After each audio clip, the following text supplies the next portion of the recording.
Welcome to the New Yorker Festival. I'm Judith Thurman, a staff writer at the magazine for the last 13 years, 14 maybe. And the woman in those very large stone shoes is my guest this afternoon, Marina Abramović, who I was going to tell her to break a leg before we went on stage. We're both incredibly nervous. I'll get to that in a minute. But she almost did break her leg. She's in pain. This will come out more as we discuss pain.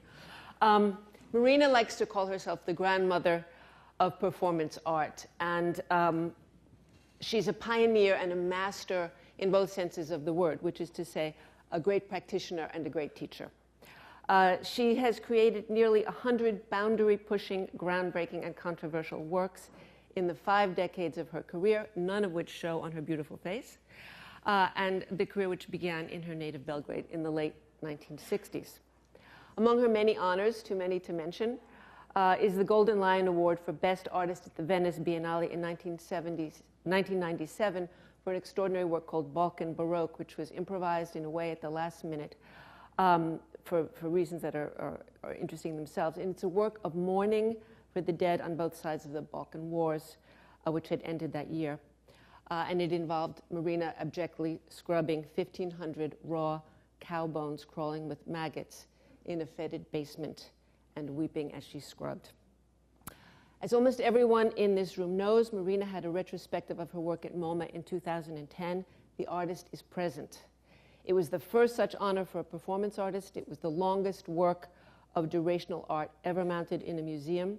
It was an experiment for the museum with a host of unpredictable outcomes, one of which was its wild, sensational popularity. Nearly 750,000 visitors came to see Marina sitting motionless and silent in the Atrium for some 77 days, from March to May, about 700 hours. And about 1,500 people, some of whom camped overnight on West 53rd Street, took their place opposite her to, as she put it, exchange energy and to experience pure presence. As she put it, if you are not 100% in the now, the public, like a dog, knows it.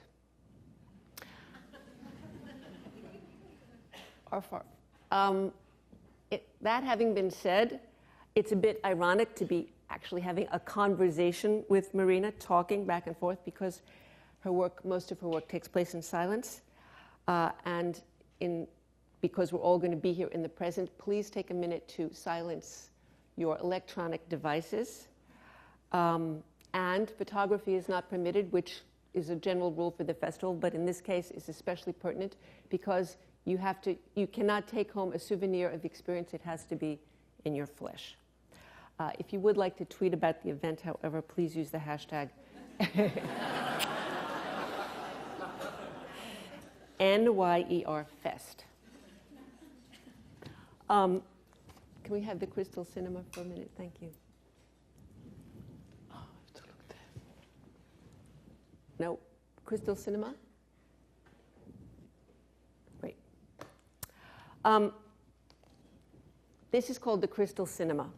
And would you like to tell us how this just a minute about this piece? Crystal cinema is very simple. Crystals are the most simplified computers of the planet where all information goes. That's why we're using it, quartz in our watches. And my simple exercise is to look instead of television, look to the crystal. And that's all what it is. To being. Yeah, to be in here and now. And just previous slide, the shoes, I would like to say something about that. Yes. They're made from the pure amethyst, and they are actually one of the largest pieces of amethyst that exist on this planet. I can only make 6 pairs of this. And the idea is that not to make any physical departure, you have to make mental departure by standing still. And it's a mental departure, because physically it's not possible to walk. It's 180 pounds each. I was shocked to know that Marina was nervous about today. I am dying of stage fright as always. And that she was too was sort of interesting to me. But I thought maybe we would do an exercise with the audience, something that I learned at one of your workshops. Marina does workshops for performance artists, and she did them before MoMA. And it's been very helpful to me at moments of great stress, which is holding your breath and then releasing it. Yes. You want to lead us? Okay, it's easy. Can you stand up, please, all? All right. Can you just really stand up the way that the feet are a little bit apart, but not too much? Be comfortable. Don't, hold the hands in any unnatural position. Very relaxed. Close your eyes. And just listen to my voice for a while. So try not to think about anything. And breathe in slowly, deeply. In, and then out the air.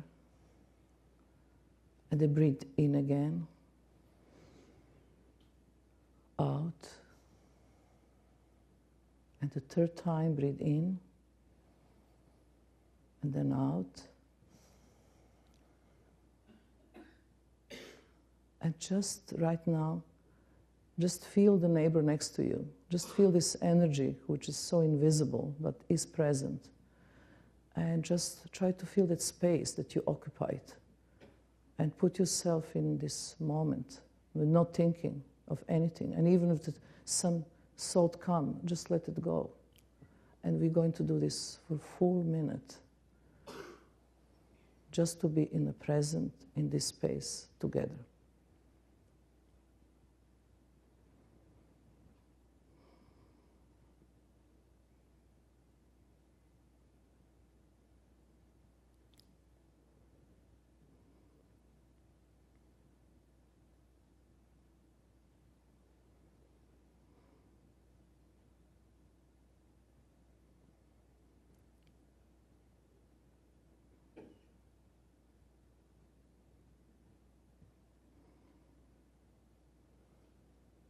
Feel how your heart beats and energy goes in your body.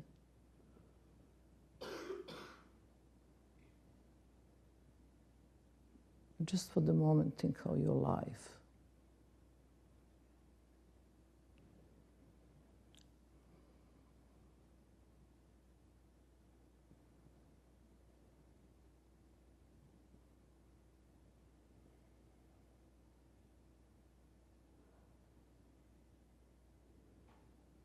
Okay, thank you.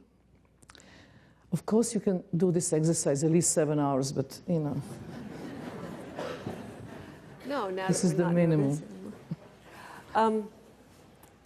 I just wanted to, this out of curiosity, because this was the last time I saw you, how did you recover from The Artist is Present? What was it like afterwards? This was such a difficult performance, and I have to prepare for this 1 year. It's like a NASA woman going to the space program or something. I don't know if people know, but first of all, I have to reorganize my eating pattern. Normally, you eat three meals a day, and the body produces acids, and you want food. So I have to eat at night, because during the day, I could not actually afford these acids, during the sitting. Also, intake of the water have to be during the night, and I have to learn to drink the water and sleep, and drink the water and sleep, and have enough rest.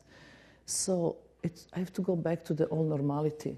And the first thing I done, I went to the countryside to my house and spent there 15 days, and actually with friends. And I just need to hug the tree, go to the river, swim, and become normal. And I enjoy the most simple things of the day I can do, cooking and loving and talking, which I didn't do. Right. And it was really important, this recovery period. And I had lots of, later on, physical problems, like with my back pains and so on. Because, when you sit 1 hour, it's one thing, but if you sit 7 hours and 10 hours on Fridays, which is the killer, and you're not changing the body position, the pain gets so intense. And then, you have to kind of come to the space where you don't feel pain anymore. Well, the most interesting thing about the sitting is that I actually realized that during the sitting, there's so much space in your body that you can move without being noticed that you're moving. Because there is space between muscles, there's space between atoms, the molecules. There is so much space that you actually start, kind of revisiting. And so I move a lot, but not visible. Mm-hmm. You have sort of divided your work into 3 main categories. There are others, but they're artist body, public body, and student body. Yeah. And let's talk about the artist body, because the artist's body is here with us, and it's the body of a woman, very much so. Nobody's perfect.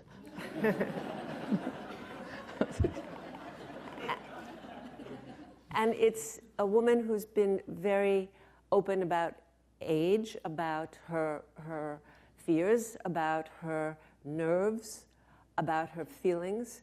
And your career has sort of spanned the feminist half millennium. And you're one of the leading artists in the world, but you're also one of the leading women artists in the world. And I wanted to talk about your notion of femininity, the conflict, if there is one, or the strain between being a woman and being an artist. Oh God, I always say I'm not feminist. This is number one. So this is my statement. Yes, I'm woman. Yes, I'm female. But I'm an artist. I'm not female artist. I'm an artist. And I really, for me, it's very important to stress that for me, the artist doesn't have gender. There's no gender. There's no male or female. There is no, the American, African, or a lesbian or gay. It's such a simple thing with art. There is a good art and bad art, and it doesn't matter who is making it. Mm-hmm. This is how I see the category. Plus, I come from the communist background, which, my mother was ruling everything. I actually rebelled against her. Mm. And I don't know, the women was doing everything like a man. We didn't have any division. And I remember my first career started in Italy, which was a women artist almost didn't exist in Italy. And I was perfectly fine. I think that if you take this your own role, that actually is nothing wrong with that. You get everything you want. But why there's much less women artists than the men? I really believe, and maybe America is going to kill me for that, but I really believe that a woman actually doesn't want to sacrifice as much as a man. Because women want to have everything. They want to have family and love and children and art. And the bad news, you can't. You can't have it all. You can't. And the man didn't give a birth, so he's in much easier position. And there is also this good old story that, how many men, they're making this great invention, architects, filmmakers, writers, artists, in the middle of the night, and they're still in the studio, and the women go and give them a cup of warm soup. How many women get warm soup? Nobody. No.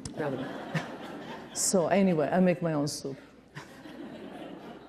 And you've made soup for other people during the workshop, Marina, the workshop for the re-performers at The Artist is Present, who did a 5-day workshop in endurance and discipline and asceticism and other things. And at the end, Marina gathered her organic vegetables from her own garden and stood in the kitchen chopping them to make the breaking the fast soup for the artist. It was very maternal. Yeah, you was there. Yeah. So the artist body, though, from the beginning has been it's your subject, and it's been a place of pain. And you have endured and inflicted upon yourself, sought, explored pain in pretty much every description. Classical pain of martyrdom from the stories of the saints, pain of mysticism, the pain of shamans. Some people have criticized you on the basis of, well, what's the difference between this and masochism? And we've talked about the notion of transcendence. Can we talk about the place of pain? Since you are in pain now from both. You're sitting here in great pain. Anyway, it's so simple. If you look art in the past, there is always about pain. It's always about temporality and suffering. There's so many artists deal with it in different ways. Made the great paintings or made the great sculptures. And I really use the body as a subject and object of my work. So for me, what is important is how I deal with that, with the same problems like everybody else. I actually stage painful experiences in the front of audience in a particular space and fixed time. And I create this energy dialogue, which actually I'm going through the painful experience in the front of public, using the energy of the public. And then, which I never do at home. So I need the public, because public and the performer actually are the one, they become one body. Mm. So if I can do that, the public can project on me like a mirror. If I can go through the painful experience and transcend that pain, they can do themselves too in their own life.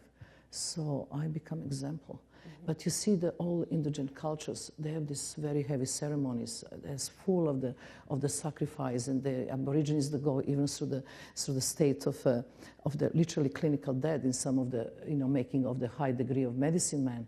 And it's really, pain is like a secret door that you have to pass in order to transcend your consciousness. And once you understand pain, you actually don't have fear of pain anymore. And when you lose fear of pain, that's important, because one of the incredibly important, thing to lose is the pain of immortality. That we are here, just for the second of this planet. So how you deal with that? You have to really understand that. That's why, now with the theater piece we're going to perform in December, I staged my own funeral because, I can't decide when I'm going to die. The funeral has to be organized. I really want to. I don't want to some relatives mess with that. I want to know what I'm up to. Yes. Well, that's another. That brings me to another question about this, which is that your work is so filled with really poetic paradoxes, and one of them is the tension between control and surrender. And the notion of literally staging your own funeral, and we'll get back to that later. I want to come back to that later, but death being the ultimate surrender, right? But can I just say something Yes. about this, the surrendering, the pain and control? Yeah. It's a wonderful statement of Maria Callas, which I always liked. She said when she performed, what is very important for her, that one side of the brain is in complete control, and the other side of the brain is loose and free. And if you're performing and you can make the balance between these two sides, then really performance is special. Because, performance is such a difficult form of art. And there's so many bad performances. And then you go there and you just think you're losing your time. But when performance is good, it can really change somebody's life. That's the thing, and it's very tricky how to get all ingredients together when actually the performer and the public become one body. Mm. So it's not right. What seems like a solo performance is actually communion. It's about merging. It's community. And, for me it was very important that was really big actually change in my career when I stopped seeing the public as a group and I see them rather as individuals. So the experience is one-to-one. That changed everything completely. The Callas quote is so interesting to me as a writer because writing is pretty much always torture, except there's a moment which I've described as the left brain, right brain arc, which you're trying to generate enough energy, enough force, so that the left brain and the right brain, the intuitive and the rational brain, arc. And there's like one of those old arc lights in the movies, and the energy flows between them. But I've never heard that before, described by someone else. It's really, that really does. That feels really true. But talking about brain, I become such an interesting subject of scientist. Yes, let's go to that's a very good segue. So after The Artist is Present, in fact, neurologists were really interested in the phenomenon that was created, the almost palpable. I was there for several hours at a stretch, but this palpable that was happening between you and your sitters, and they studied you what happened. So actually, can we see the brain scan? So let's just keep that and then we show how it works. So anyway, I was the best Pavlov experiment there is, because nobody sits so long, to experiment on him than me. So the American scientist and the Sackler Foundation, a neurologist, and also the Russians, they got really interested in my brain. So we start experimenting for 1 year, putting these AG caps on the measuring the brain waves. Yeah. And actually, when you sit with a total stranger and you never speak one word with the person or never saw him in his life, the brain functions so intensely. There is so many information, subconscious level going between the two brains. So can we just go to the next one to show you this, the image? So this side is my brain. This is of the total stranger. So we can visualize that. And now we are actually analyzing this information. What is going on? And which is so interesting that actually you're receiving something which I can call like universal knowledge. It looks so spooky, but there's something which is outside of yourself. You're a kind of receiver and sender in the same time. So have there been the scientific papers? Have they been published yet? Have they come to conclusions about what actually happened? Then also they invite me in Moscow to symposium, and we are still thinking about more experiments. Because in a way, I don't know, but they told me that I have kind of special brain. Yes. They told me that my waves, the brain waves, are longer and more intense. That I actually have ability to actually project in the observer the certain energy. So we are discussing that. It's really interesting. The image of the two brains, it reminds me of the image of you and Ulay with your hair tied together. Yeah, that's an interesting, exactly. And so, I mean, it was almost you could superimpose that upon this image, and you would see the two. They were attached by their ponytails, by their scalps, their hair. For how long? How was that? Oh, that was 17 hours. It was a very interesting experiment because what we done, we was facing opposite of each other, touch with the hair. It looks like sculpture. Oh, this is the image. Thank you. And what happened there is the idea was not to start performance when you're full of energy, but to start the performance for the public when you're on the end of the energy. So we literally sit in the gallery. It was in Italy in 1977, 16 hours, and only taking the photographs and films with the personnel of the gallery. And when we was on the end of our energy, it was really limit was 16 hours, motionless in this position, which was without drinking or standing up. And when it was on the limit of that energy, then we decide the public come in. And we wanted to see if we can sit one more hour, 17 hours, using the energy of the public as the only source that we can continue, and that happened. So it was really interesting starting on the end of the energy and then actually continue using the audience as a source. Would you say that Marina and Ulay, who a German performance artist, you were partners from 1976 to 1988, living and working and in the van with the Aborigines in Australia, doing all of these works together, and separately so dramatically on Great Wall of China. And it was an extraordinary symbiosis, and they're famous. Marinas had wonderful things. People put so much energy into the first part of love, into getting together, and they almost never put any energy into the breaking up. And so when things were falling apart, you and Ulay decided to walk the Great Wall of China, each one starting at one end. Actually, it was different. It took us 8 years to get permission from Chinese, because China was not open at that time. There was 13 provinces completely forbidden for foreigners. So it took about 8 years to get permission. And our relation was fine, but in these 8 years, it completely went apart. And then on the end, when we actually was about to separate, then the Chinese say yes. And then we say, okay, but we are not giving up. So he walked from the Gobi Desert, and I walked from the Yellow Sea for 3 months each, and say separate and say goodbye. But it was another very funny story, because, Chinese, I don't know how many Chinese are here, but, this is how it was. They will never actually permit anybody else to walk the walk China if they don't do themselves first. So we have to wait all these years that they invent one guy who really walked Chinese wall, that we can come and meet the first Chinese walking Chinese walls, so that European can walk as a second. I see. So that was the story. Anyway, then we say goodbye. And in the new theater piece of Bob Wilson, the Willem Dafoe, this stage by Bob Wilson, the scene of Chinese wall, the Willem Dafoe said, I don't know about this. Why is just telephone call could do it too? At the retrospective, some of the pieces that Marina created with Ulay were reperformed by the group of artists and dancers whom she had trained,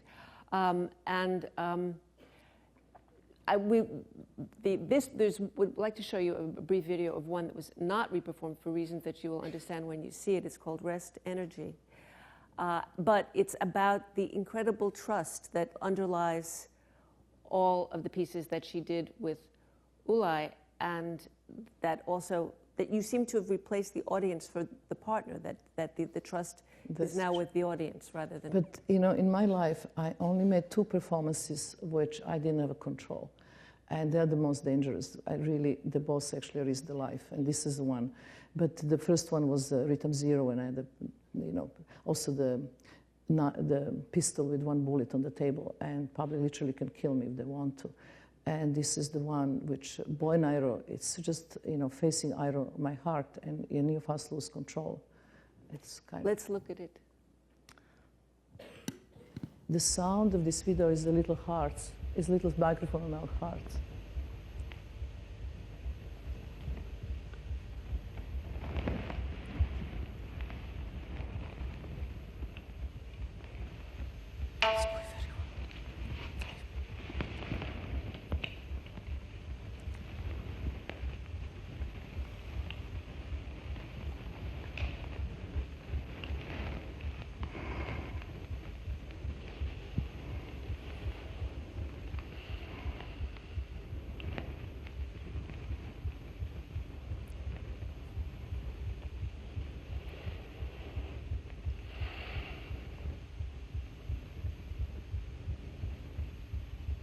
Okay, is enough. Anyway, it's really about trust. Here it was about trust. And the piece that Marina was talking about, which is Rhythm Zero, which was done in 1969 at the very beginning of your career outside of Belgrade, outside of Yugoslavia, as a performance artist, which is still, in the annals of the genre, is still one of the most harrowing, I think is the right word, pieces. And you went to Naples. Yeah, it was, you know, what was funny about this piece is that till then, you know, I still now, you ask the same question. It was always about this question about masochism and why artists, performance artists are doing these outrageous things.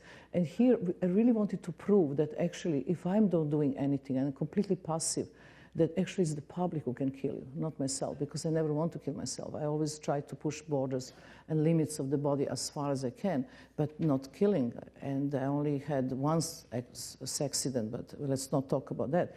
But this one was really simple, 76 objects on the table, which the some for pain, some for pleasure, and then the pistol with the bullet and the little statement standing, say, I'm an object, you can do anything you want with me, I take full responsibility for 6 hours. And it was then in Naples, and the most strange thing about that performance was, and I'm just standing there, so whatever they do, they do. In the beginning, nobody was doing much, and then they started. And women would tell men what to do. They will not do it anything. There were nails, alcohol, a saw, a cigarette, lipstick, knives. Chains, it was a table of instruments that anyone in the gallery could use on Marina. And the statement that she made, I am the object and I take full responsibility, was, I mean, I'm not going to use the word feminism again, but it's sort of turning the notion of objectification on its head in a very ironic way, and making the oppressor, if you want to use that word, we won't use it though, the responsibility is also turned on its head. But what is interesting, what happened, you know, in the beginning it was very simple place. They'll give me rose, or they will give me a kiss, or, you know, things like that. And then they started after, because 6 hours is a long time, and you need to liberate somehow yourself and become very, you know, familiar with space and me without any reaction. And then they cut my clothes and then take the pins of rose, they put my body. I still have a scarf and cutting me and, you know, drinking my blood, carrying me around. All projections was projection of the 3 absolutely basic prototypes of Italians: Madonna, Mother, and the whore. 3 things. I was not raped just because there was their wives there, but they would carry me around, they put me on the table and open my legs and stuff the knife between. It was really, really hard. And then somebody took the pistol, put the bullet, and give me the pistol, and seeing if I would, and open the target to see if I would really, if they push my hand, I would do it. And I was doing it, and then he freaked out, and then they stopped, and then. Stop. But the moment after 6 hours was finished, the gallerists have to come and tell me 6 hours is finished. I was like full of blood and sweat and half naked. I was in a mess. And that was the first time that I was me again. And I started walking towards public, and they literally ran away, all of them. It was 2 in the morning. And I came to the hotel, and I look in the mirror, and I have just a piece of gray hair. I knew public can kill me. This is 6 hours, which was the duration of this piece, is a sort of magic number for you. You've said that it takes 6 hours to sort of, for the violence, for all kinds of inhibition. 6 hours is sort of the disinhibition time. And so I think you've said that for piece, we'll talk about your future work, but that it's a minimum number of times. Yeah. It's very important. I don't know, the number 6 is, there's something also in geometrically when you are presenting it, but it's something, I mean, you know, biblic, you know, what did the God make 6 days, the world, and 7 took the rest. But I really 6 was important for me. It's some kind of intuitive, you know, number that I relate to. And I also, my institute, which I'm trying to build now in Hudson, you know, to come to institute, you have to spend 6 hours. So 6 is a... You have to commit to the 6 hours. But also, you know, it's interesting that every gallery and museum in the world is open 6 hours too. And every what, sorry? The gallery and museum in the world is open 6 hours, except Germans, because they work more. But everything else is open 6 hours. And my performances, especially long durational ones, for me it's very important to start to perform before the gallery or the museum open, and I never stop till they have to leave, so that in their mind, in the mind the performances continue, then there is no end. There's no beginning and no end. That's very important. And that's the block of 6 hours. I want to talk about time, because time is the medium. And we'll look at some of the pieces that are been both inspired by and have been inspiring too. Marina, maybe you'll look at this. There we are. Yeah. So yes, long duration time is nothing new. I mean, in the past, this is 1800 something. Richard Wagner made the pieces, his opera, 12, 15 hours. He even instructed his dancer and singers what to have to eat, what to have to drink, never leave the stage. And that was in those periods. So what is the next? Can we go next? It's been shortened now. Yeah, last year was 5 hours. Stockhausen, 29 hours and more, which is also, this is all music. Next. This is my favorite. This is John Cage, 643 years. It's incredible. This is the organ. It's still going on, in case you were there for the beginning. In Germany, 2001, he plays this organ in the church, and he wanted to show as slow as possible to play. And we will always be very dead when this finishes. It's 2,600 something. And the organ is playing still. This is one of probably the longest durational art piece ever. Next. Bob Wilson, the life and work of Joseph Stalin, 12 hours performance, theater. Pina Bausch, many different pieces. A flash in the pan, 3 hours. Sorry? A flash in the pan at 3 hours. Yeah. This is like the really short one. I'm so sorry. But there are many of them because there was bigger perspective of work in London. Next. That's the Douglas Gordon, the piece Psycho. He slowed down the Hitchcock movie Psycho. So you have wonderful dinner, and before you go to dinner, you see the part of Psycho, and there is a knife going to the shower. You have dinner 4 hours, you come back, knife didn't reach the shower yet. Anyway, Steve Markley, The Clock, 24 hours, I think everybody knows. Next. This is one of my favorite, this guy. So, David Levine, the new theater director, he actually rented the theater, he rented the potato field outside of Berlin and asked the Shakespearean actor to plant potatoes for 1 month. But he's actor, but he's planting potatoes, so it's like replacement. And then he will have the buses of the visitors, of this, the public will come and look the Shakespeare actor planting potatoes. 1 month. Next. And this is absolutely the master. This man, for me, is the absolute master in performance art ever. I'm humble next to him because, the Te Ching, he make in his life 5 performances, and each performance was 1 entire year. And when I ask him, and that's it, he never make after that anything. And when I ask him, but what are you doing now? He gave me the most important answer that I ever heard. He said to me, now I'm doing life. So in every life of an artist, when he make the work, he always want to say everything that work, but there's always something a little missing, so that you have to make next work and next work and next work. But this man, these performances change him. He transcended. To me, I'm not changed by my life. It's my work who changed my life. And that happened to him too. This piece is the cage. Could go back, please, just to explain this piece. He created the cage in his own house, and he stayed there without talking or seeing anybody except one friend to bring the food to him and change the pot where he, was doing his physical necessities. And he stayed there 1 year, 1 year in this cage. He was telling me he had just the bench was the bed and the little thing to get water, and that's it. And he said to me, when he wake up in the morning and he sit on one side of the bed, this is his sleeping room. When he sit in the middle of the bed, this is his living room. And when he sit on the far corner of the bed, this is his garden. And that's so incredible how you can actually travel in mind. He was in prison with the physical body, but not in his mind. And that piece is even more crazy, next one. And next piece that is a punch clock. He punched the cart every hour 1 year. Every hour 1 year, which means that you can't go way far than one hour, that you can sleep more than 1 hour, that you can, and every single hour it was taken photograph. He started with the hair, shaved, and then till hair grow long. And anyway, he made the most amazing 5 performances. Okay? Did this inspire a room with an ocean view? Not really. You know, this is a very interesting question for me, but people ask me, but what artists inspire you? What inspire you in general? I'm not inspired by other artists. I respect other artists. I love good work of art. But I'm not inspired by art. I'm inspired by nature. I'm inspired by other cultures. I'm inspired by shamans. I'm inspired by everything else, but not artists. Because, you know, artists are always inspired by something. So that means inspired by artists is like you're inspired by secondhand.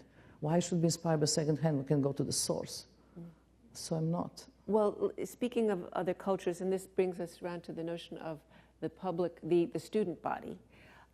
You have done a lot of artistic outreach, both immersing yourself in other cultures and bringing your own work to other cultures. And it was a piece that I didn't know about, which when we were sort of preparing the conversation today, that I discovered the Dream House in Japan, which is particularly beautiful. Can we see the Dream House? It's an important piece for me. Yeah, and let's look at the actual place. Yeah, let's see can we just see the house? Thank you. On the house. So what happened there? This is a very important piece for me because it's the first time that something what is made as for the art turn into real life and stay in real life. And that really, that art have a purpose, you know, that can be actually used in the normal circumstances. So there was a triennale in Japan. It's a three hours from Tokyo.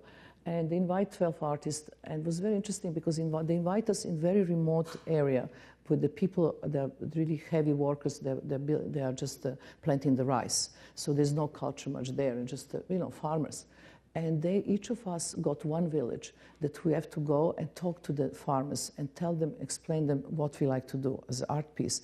And the farmers have to vote. They wanted to have it or they don't want to have it. James Turrell went and make something like a lighthouse, quite not far from me. And I choose, go back, don't go there yet. So I choose this rice field. It was 36 people there. And I told them that I want to make dream house. I want to make dream hotel because we don't even dream dreams anymore. We take pills for sleeping, or you have television on, or you're on some kind of drugs or alcohol. And the dreams are such an important part of at least of me, you know, my life. And then, you know, we found this tatami house, which was very old. Next door. Next slide, please. So I actually, only 4 bedrooms we have. And I made it into Dream Hotel. So when you arrive here, you have the telepathic phone call to make. Telepathy is so cheaper than the mobile. You only need 4 years to learn, and this telephone never worked, ever. So then, after you successful telepathic phone call, next, you go to this tatami room, which is simple. You get, 6 languages in instruction, next. You go and drink water, will be standing on the magnet, and then you have dinner, which was made by the villagers. Go next. You take a bath in the herbs, which is made from copper and crystals, next. And then you actually dress these dream suits. And the dream suits are made with feather and magnets. Magnets make the blood circulation faster, so you have more oxygen in your brain, so you can really dream the dreams. So if you go to the blue room or red room, you actually just go. This is these 4 rooms, 4 suits. Next. And they're like a coffins. You open them, and then you sit. You're just wood, and you lie down. But all the things are made from feathers, so you're comfortable. And you dream. And they're the dreamers. There are 4 rooms because the glass in each room is made a different color. So when you wake up in the morning, you have this kind of effect. And then after you dream the dream, you actually write the dream book. We just published the dream book. Next. And it's this international dream book. And which is the most interesting, when this triennale was finished, which was only 3 months, like a normal show, the villagers, for the other people, artists, they just dismiss the projects. But these ones insist the dream house become part of their life. So now they're actually owner of dream house. They're dealing with them. They're getting visitors, and in every tourist guide exists. And I'm so happy about this because actually function. And you have to have waiting list because there's only 4 rooms. You can go and dream your dream. I was just thinking about going back to the notion of time, or not. We've never getting away from the notion of time. That that the words endurance and duration, of course, are completely related, and the endurance and duration. So, and in fact, performance art is sometimes called durational art. And many of us have tried to meditate, have tried to sort of sit still, empty. Can you talk about time from this other side? What happens to time in the course of the performance? Yes, of a very long performance, and what you're after in. I read this very Edmund Duval, the artist and the writer, said that contemporary art is about the loss of time. And that's true, and contemporary life is about the loss of time and about the fragmentation of time. And I think that in some ways you've planted yourself as a bulwark of resistance to that. But it's a very mysterious experience. Time. Okay, that's a big subject. What I can say, first of all, in the early 70s, my performances was 1 hour, 3 hours. I mean, there was 17 hours. And then I had plenty of time to recover and do next one. But when I started doing long durational performance art, changed everything. My entire life changed. I understood the importance of long durational performance because performance artists need time to get to the certain state of mind, but the public need the same kind of time to actually get into their own state of mind that they can meet somewhere in the middle. And when you have, the time, just to give you a simple example, if you just take a door of your own house and you open the door, but you don't exit, you open the door, but you don't enter. You just keep opening and closing this door for 15 minutes, 20. If you go to 3 hours, the door is not the door anymore. The door transcends into something completely different. When you are doing something long durational, and what is happening, you come to this first to the state of boredom. And when you open the door of boredom, which always John Cage talk about opening the boredom line, then something else is happening. Because what you realize that the time is only measured, if you talk about past, you measure the time. If you talk about the future, you think about the time. But we are really in present, then time don't exist. Absolutely, there is no time. The thing is that how to get there is very complex because you can I can sit here right now in the front of you with my body, and I'm in my body in this room. But in my mind, I can be in Hong Kong or, I don't know, in Oslo, somewhere, who knows where. But if you really succeed that you sit in this room with your body and your mind in that present moment, then time don't exist. But how to get public to the same time, in the same space, that you both have this feeling of non-existence of time. And that's so important. So first of all, this is happening in House with Ocean View. This is the artist. Let's just tell people who didn't, this was in 2002 at the Sean Kelly Gallery in Chelsea. And Marina, these 3 rooms open on one side, three-sided rooms, were cantilevered above the gallery floor.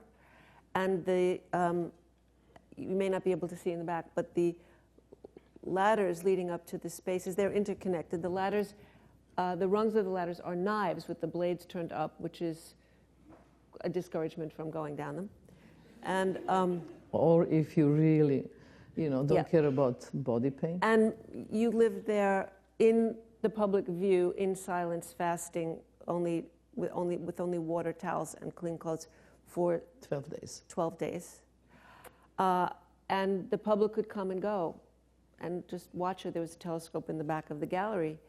It was a very public ordeal. It was sort of like Kafka, the hunger artist. I mean, there's precedents in literature. There's the Simon on the Pillar. Sex in the City. Yes. There was you there. But you said it was very interesting because you said afterwards that you had made a terrible mistake with this piece, which was that you had set yourself above the level of the floor, above the level of the audience. Yeah. But it was 12 days of what happened in the course of the 12 days? So first of all, the title. Titles are very important for me. And sometimes I get title just by opening dictionary book, close eyes and point it. And there's nothing to do with the piece, but title perfectly fit. And sometimes they're poetical. And so here is called The House with Ocean View. So in the gallery, and then I remember journalist asked me, but what the hell is the ocean there? But you know, ocean is the subconscious of the public, right there. Ocean, that's what I see as ocean. So this is 3 units, and there's a toilet, there is a shower, the table and the chair, and the wooden platform where I sleep, and the little thing on the corner which actually water comes out, that I can drink water, and no food of any kind, just pure water, 12 days. And again, you know, this was the first time to experiment something that actually I really succeeded, and I didn't know that I would succeed at all. The idea of this piece was, what if I purify myself completely, that I actually can be just a receiver and sender of energy. There is nothing there's no obstacle between in my body and my mind. And if I can purify myself, can my atoms of my energy can purify the space? And can everybody who comes in that space can feel that something is different, that atomic energy of the space is different, and people forget to forget the time, and they would just be there and stay for a while. And you know, I didn't know that works at all. And I think there was also something to do because this was happening just after September 11, and I think that Americans became less materialistic, and I think that there was some kind of vulnerability in the air. Because I could not explain the people who come there, you know, like, you know, who have time to sit in the gallery for hours? Nobody. The people who come there and sit for 5, 6 hours. They will come back. They will stand at the door of the gallery before they go to work. They're just to come there for a few hours and then they go. It was incredible. We had, you know, a huge amount of people. And I really felt that something changed. And to me, to be in the present, which was very important, I had to always stand, you know, very much on the edge, that I can actually fall in the space. And when you stand on the edge, your mind can't wander anywhere else. Then you have to be here and now, nothing else, and I observe the public. But then I have to tell you something really funny. This is so crazy, I just really wanted to, I never said to anybody this, but you know, it was strange because I would drink the water and stand and observe any person in the public really intensely. And there was a moment that, you know, they would just be transfixed and they would be for hours. And then in one moment, I have this enormous urge to pee because, and how I can leave this person now for something so incredibly banal to go to pee because there is just that unit there with the bucket. So I discovered this, and actually during this time, I developed my entire ritual, how to do that. They have the same intensity, like staring somebody, that the pee ritual become as important. So I will go there and I will actually take my trousers down, I sit on the toilet, I will take the paper and I will roll in the same way the paper, absolutely how I should be, and then do it, and then, you know, but there was no flash. When I, you know, then I stand up. When I pee, there will be drops. And I will keep the last drop, still staring the person in the eyes, absolutely, so that the pee become like a waterfall, becomes something completely mystic experience. And then I will stand up, put my trousers back, and then was this crazy story that, you know, there was the bucket, and I have to just open the tap to fill the bucket to flush the toilet. But I will not look the tap, so I will just open it, and I will hear the water going into the bucket. The water will go to the bucket, and I will still stare the same person in eyes. And I felt that the bucket is failing out and the water is going down to the gallery. And it's really like a waterfall and it's splashing down and becomes so incredibly poetical and beautiful. And everything's, this whole pin turning into the kind of mega experience. And then in that incredible sacral moment, I saw the gallerist, Sean Kelly, completely freaking out with behind all the public, holding transport. We are floating, we're floating. And this all artwork is going to hell, so I have to stop. I want that was really. to ask you, this is your, you know, you're sort of describing you've crossed over into being, into presence, and completely, you know, every single action. What happens? I'm sure it must have happened. Maybe it hasn't. That you fall out of that sort of trance-like state. Is there despair? Is there, oh shit, I'm losing it, or I want to get out of here? Is there claustrophobia? How do you master those things, and how do you do it? But you know what is incredible? When you're not eating, this is why I don't like drugs. This is why I like not eating. Experience is so strong because the next day there's more energy. It's only the first 3 days that you have a problem because the body is making acids and, you know, makes you headache and makes you weak. But after the body understands there is no food coming in, all the energy go to your head. And then next day is a higher experience, and next day is even higher and higher. It's really incredible because that was this you are the aware. longest you fasted? No, the longest I fast 16 days for the Night Sea Crossing performance in Australia. but this is 12. But you know, which was incredible, that you become such a sensitive to energy. I could see and feel, like with all body, like a blind man, what is happening 360 degrees. It's kind of feeling of luminosity and being really there in the present. The worst thing if you start eating, that's the worst, because they become like some kind of strange force ground you, and you feel the gravitation of this planet is pretty strong. I wanted to, this is actually sort of, there will be questions at the end. We have a few more minutes. I wanted to just talk about the difference between performance and theater. And there's also a sort of controversial notion of the original aesthetics, or the original principles of the art, which you were part of in the beginning and you articulated, was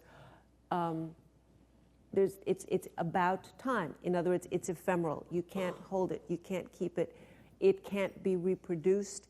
And it grew out of the sort of 60s and the counterculture and the commodification of the arts and the sort of rejection of illusion, the illusion of theater. But the Marina Abramović Institute in Hudson, which is going to be, which will preserve and can we just see will preserve performance art. There's a lot of controversy about whether that's actually kosher, and whether you should be preserving something whose nature is ephemeral, whether you should be passing it along.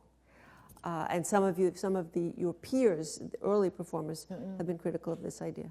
Can you speak to that? Yeah, but it's a very complicated thing, because, you know, first of all, performance was nobody territory. Performance was never mainstream art. And also in the past, the video and photography was not mainstream art, but became mainstream art. So I think that in my life, in the 40 years of my career, I really contribute as much as I can that the performance become mainstream art, and is now.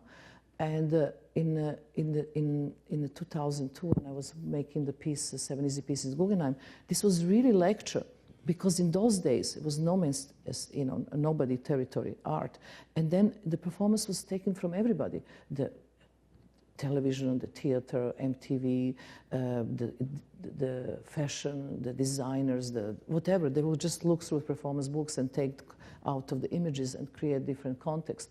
And I was so fed up, because when you take part of the book or music, you pay the rights, so you pay some kind of, homage to the source material. But performance, nobody was paying attention. So for me, 7 Easy Pieces was a very breaking point, very important, because I wanted to make this work asking, actually creating some kind of rules, saying, because my generation, almost nobody perform anymore. So rules was like this: if you want to take the piece of performance art, first understand what it is, the original. Second, pay the rights for the artist if he's alive, or foundation if he's dead. Then, do your version and reperform your version, but always say where it comes from. It's like, you can take Bach, but you can make techno Bach, but you still know that it comes from Bach. And that was the rule. So I reperformed these pieces, some of mine and some of the artists from the past, like, Vito Conci, like Joseph Beuys, and the Bruce Nauman, Valley Expo, and so on.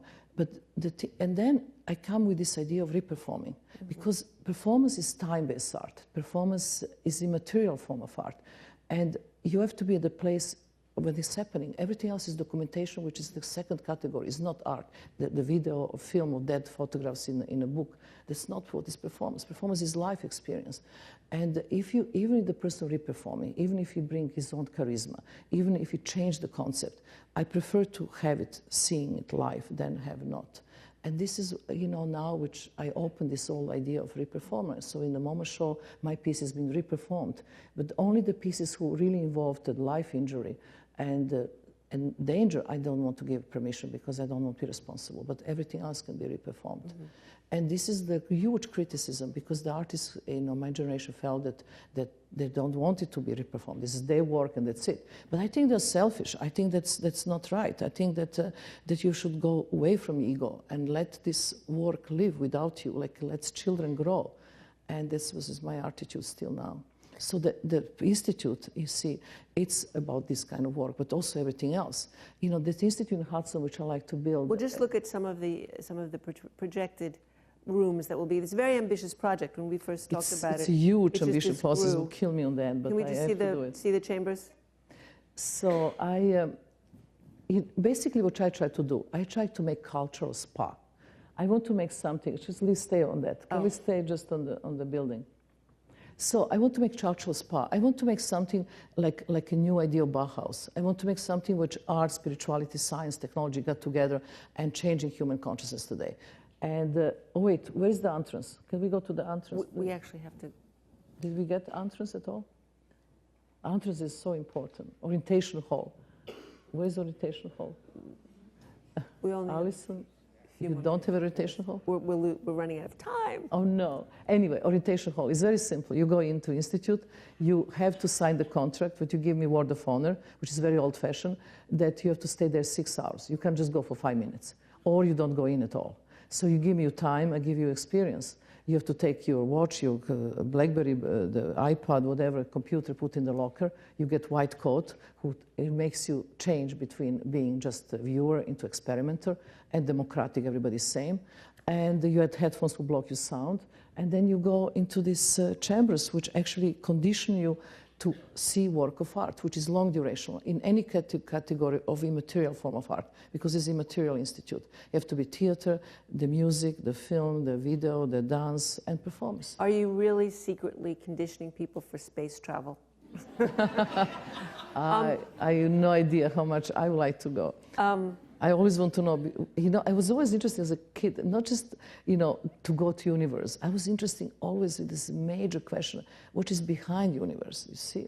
I always want to have big picture. Well, the Voyager is in a way of non-human. Oh, this is, performer. wait, go back. This is very important. So you get through these old chambers, which is very complicated, we run out of time, and then you go to this long durational chair, which is like a wheelchair basically, and then you go into the main space.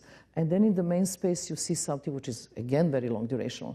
And you, of course, fall asleep, but that's human. And then go back, go next. And then the sleeper's been rolled to the sleeping lot, like a parking. You've been parked. And then it's so good. So you sleep very quietly. And then you go back, to see more art, or you go to lecture hall, or you go to the But there's a big irony here, because you've called this a cultural spa, and which is catchy. But such a good name. It's a great name. But it's really ironic when you consider how much brutality and pain has been involved with your work. It's not ironic. I had to learn. You see, I could ever do this piece like in MoMA when I was young. When I was young, you have to learn all these things. I went to so much Eastern cultures, like a bridge Eastern culture, to understand the things. I went to so many retreats, so many meditation, to understand how I can use my body in different ways. And, first I have to experiment with physical body, to see what's the physical body. When in the beginning, I just went to see main operations of the human body, the hip, the spine, whatever, 6-7 hours, and you cut the body like making this table. But then is mind. And now I'm busy with mind. But to learn all that, now I know that I don't need anything. This is all about energy, but energy is invisible, and you have to experience. And to experience is one-to-one, and that's it. That's a very good place to stop this part. We're going to have some questions and answers. Please, I just really ask you in the spirit of the communality, not to make statements, but to ask questions. Is people making statements these what? days? These days people make statements? Oh, yeah. Oh, I have to tell one story. I was in one big conference with His Holiness Dalai Lama, and in Germany. Germans are really amazing. So there's the guy who asked 45 minutes the question to Dalai Lama, and Dalai Lama looked and he said, "Excuse me, can you repeat? I didn't understand the question." That was really good. Do we have a mic? Yeah.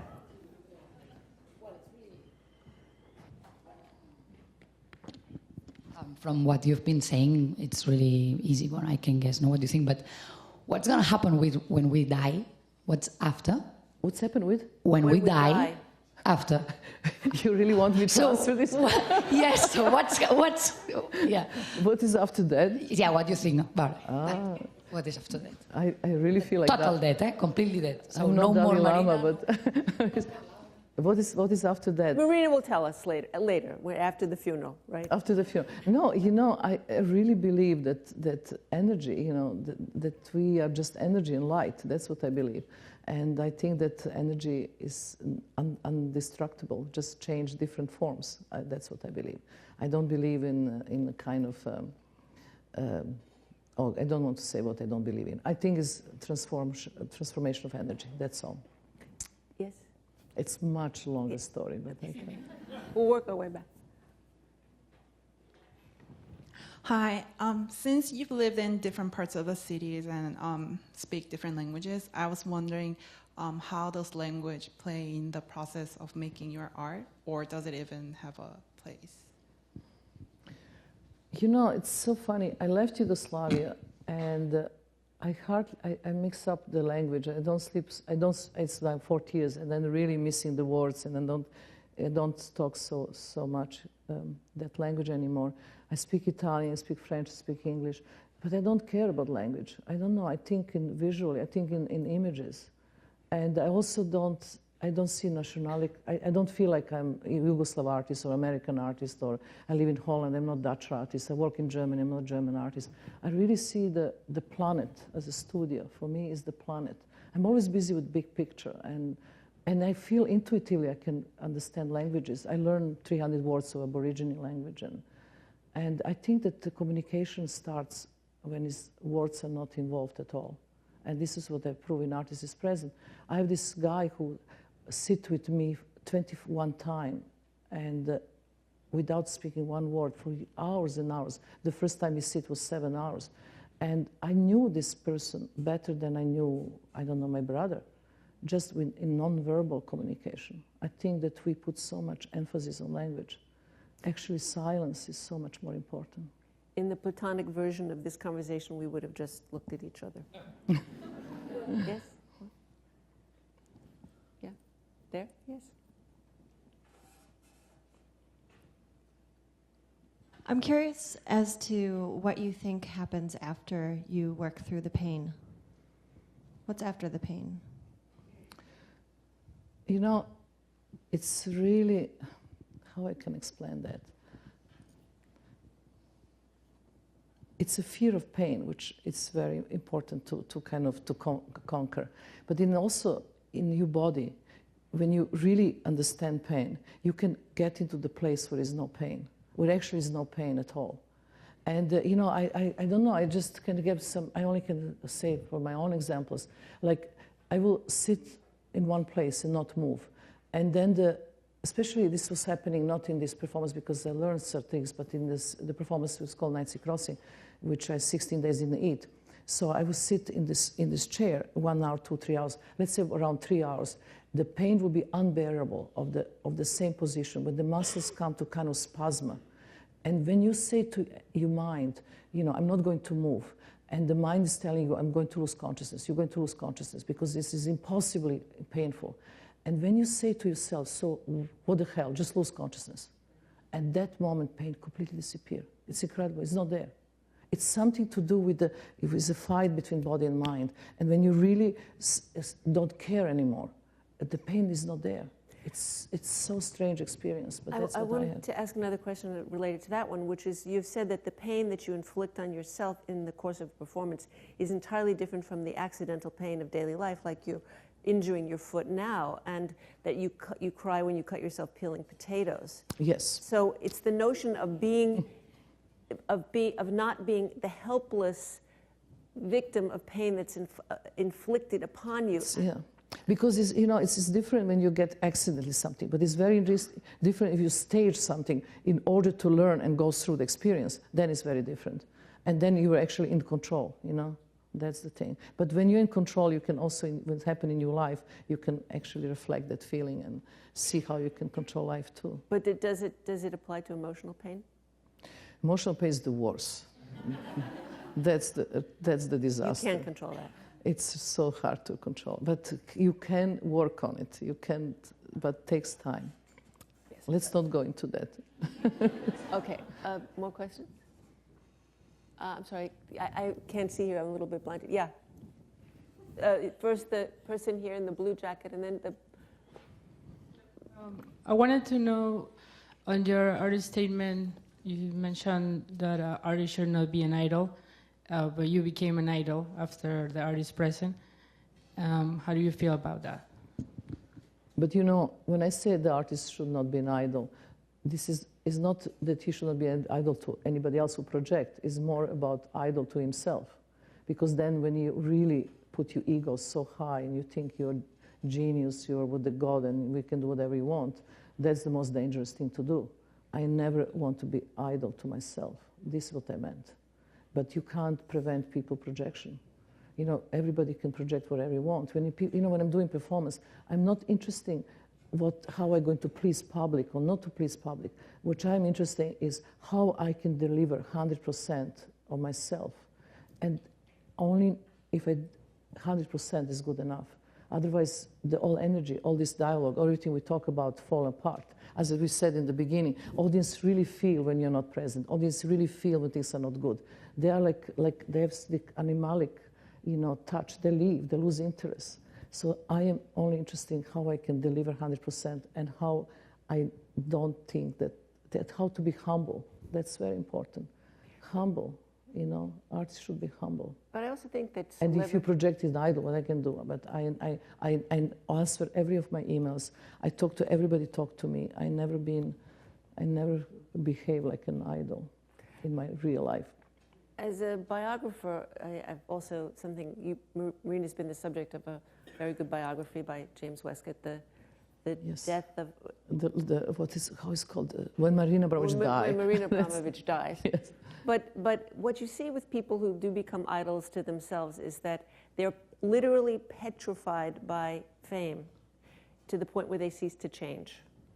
And I think that's you can't prevent people from idolizing you, but you can resist being petrified by adoration and celebrity. And but you know what's very important? It's very important to show everything, to don't hide anything, that to be vulnerable. It's incredibly important. Just not to pretend that you're this holy person. I am not. And to show your imperfections. That's my favorite part, that yes, I can do this, but I can do something very stupid too. And everybody knows. I mean, I only recently got my private email. I don't even have private email. Everybody was reading my emails. And there's no secrets. That's the whole thing, And when the theater piece, where I hope people go to see in Armory, Park Avenue, it's from 12th of December. At there, you start the funeral. The piece starts with the funeral of 3 Marinas. So what is 3 Marinas? Because I can distinguish myself exactly 3 Marinas. Wait, we have to give a little background. The plan is to have, when Marina actually does die, and in the piece as well, you can have 3 funerals in Amsterdam, New York, and Belgrade. And where they live the longest, yes. Right, and 3 coffins. But nobody knows his real body. And 3 bodies, but no one will know where the real body is. Nobody knows. And who are these 3 Marinas? It's very simple. One Marina is absolutely warrior, not so much grandmother, because I said the grandmother performance art when I was really young, but now I'm not, so I say more like warrior. I hate actually grandmother.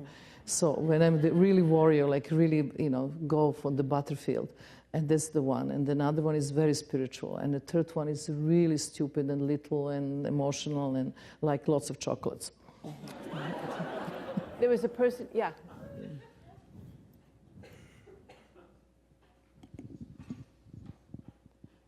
Hi. So my question is about your documentary and working with Matthew Akers. What is your feeling on using film and photography in performance art? Do you feel like it is enhancing your work? Was it difficult to do, to have someone have full access and to have it be shown to so many people? I know you're very transparent, but so what are your thoughts on how photography and film help or hinder your work? So this is clearly 2 different questions. First, I want to address the idea of documentation. You see, in the early 70s, when we was doing performance art, lots of artists didn't want to take any photographs, no documentation, because they think the performance was a real thing, and everything else is actually just a second hand. But then later on we decided that performance will never even be recorded, that will be, they kind of disappear, even the concept. So we took photographs and took the video, always bad quality. I mean, there's so many videos of the very gray, if you look Bruce Nauman these days, like almost disappearing from the screen, but it's documentation. So, and I think this is not artwork, it's only documentation what it is. But the film, to decide to make this film, The Artist is Present, was a really big decision in my life. As I said before, the performance was not being mainstream art, and coming to the, to doing this work in MoMA, it's like really this, after retrospective MoMA, you're supposed to just to die, that's it, in your career. But it was also the idea to really reach large public, to understand preparation for such a work, what it means. Because the public have no idea what it means, how much effort it is. And when I met Matthew Akers, which is a young director, and we talk about, he absolutely disbelieved in the power of performance. He was complete disbeliever. He would say, this is ridiculous, but let's do it. I said, okay, I like you as a disbeliever. I want to go through the process and see what comes on the end. Now it's pretty changed, but that was at the beginning. And then the idea was that I give the key for my apartment. We had the microphone on me 1 year, and we made more than 700 hours of material. He went to India with me, he went to Yugoslavia, he went everywhere, and we, 6 in the morning, they were waiting for me to wake up with the camera on my face. I want to kill them with my own the hands, but it was necessary. It was like something that I want to see this process. It was really kind of sacrifice for sake of performance. It was a durational work in its own right. Exactly. But the performance, we just got the Grammy actually 3 days ago. This film went seven awards. I was really surprised how much. But it was something true there, because I got so accustomed to carry the microphone with me, that it was like a part of my daily life. I just wake up. But can you really forget that it was there? No. Yeah, I did it. In the beginning, not, but in the later, I did. I mean, we have the amazing material. We have such a material. I hope that once we can make like a long durational piece and show all 700 hours. I mean, he was completely maniac. I will have after 10 hours of the performance, I could not even take my dress off. There's so much pain I had. I did the massage, and I had this head in this hall, and he would be on the camera under looking at me, and literally drops of sweat would go, and I was spitting on him. We had that shot too. It was pretty intense. Yeah.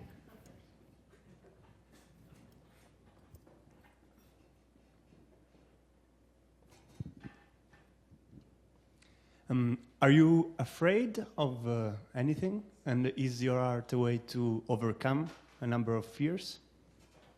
I'm afraid of deep sea and sharks, but that's it so far. Are you afraid of solitude? No, I never feel lonely. That's one thing, I never feel lonely. Even if I was a child, I never actually play with dolls or things like people are playing. I was playing always with shadows, and I kind of had my own invisible world. I never really felt lonely. I felt in some time in my life abandoned, but emotionally it's broken heart. That's different, but I never felt lonely. And were you from the beginning not afraid of death? I don't, because I lived with my grandmother. She, for 40 years of her life, she will have all her clothes ready for funeral. And polka dots when it was the fashion, then the little stripes, then it was beige, definitely beige. And she will always, make it ready. And she lived 103. And somehow that was always part of our life, to be ready. We have to be ready. I mean, American culture, you're completely, you don't see that. That's except on television.